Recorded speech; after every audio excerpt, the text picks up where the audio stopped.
Avenue Charles de Gaulle à Ouagadougou ce 28 novembre 2017.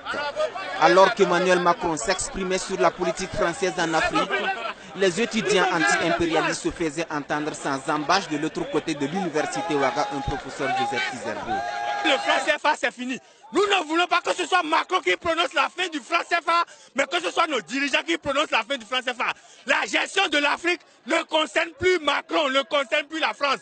Nous n'avons pas élu Macron. Que Macron gère la France et que l'Afrique soit gérée par les Africains. Que les sociétés françaises quittent l'Afrique, arrivent à prendre l'uranium du Niger pendant que le Niger est dans le noir. Les sociétés prennent le bauxite de l'Afrique pendant que nous n'avons pas l'aluminium, pendant que nous n'avons pas les sociétés pour avoir les voitures.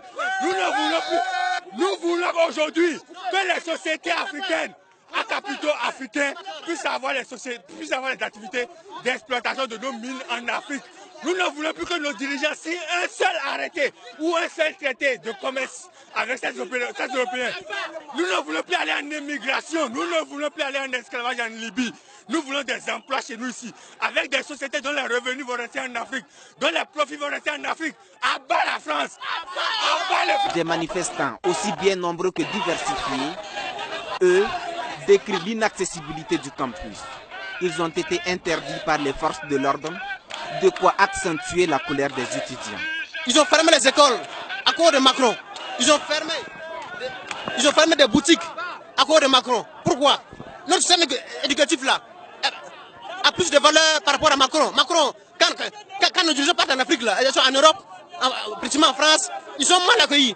L'exemple, c'est clair. Quand Roch est parti en France, c'est l'ambassadeur qui vit au Burkina qui est parti accueillir Roch en France. Pour s'adresser à qui? C'est pour laisser les étudiants, non?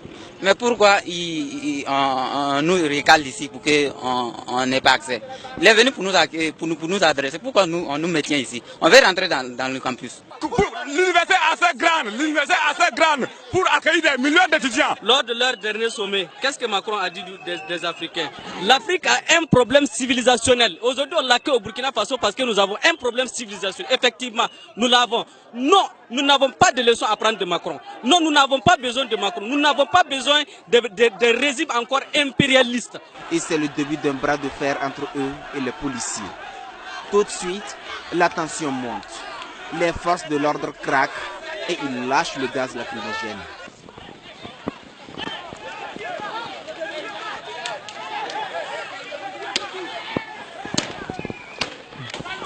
Après la dispersion, les manifestants tentent de riposter. Les FDS sont parfois lapidés, les routes sont barricadées et des objets brûlés sur les bitumes en riposte. Grâce à l'armada de moyens déployés pour contrecarrer tout débordement, les manifestants ont pu être repoussés. Mais ils maintiennent la pression tout autour de l'université pendant que le président français s'adressait aux autres étudiants. Un événement qui a également occasionné la fermeture des commerces dans les environs du campus, où les contestations anti-impérialistes gagnaient en ampleur depuis 2 jours.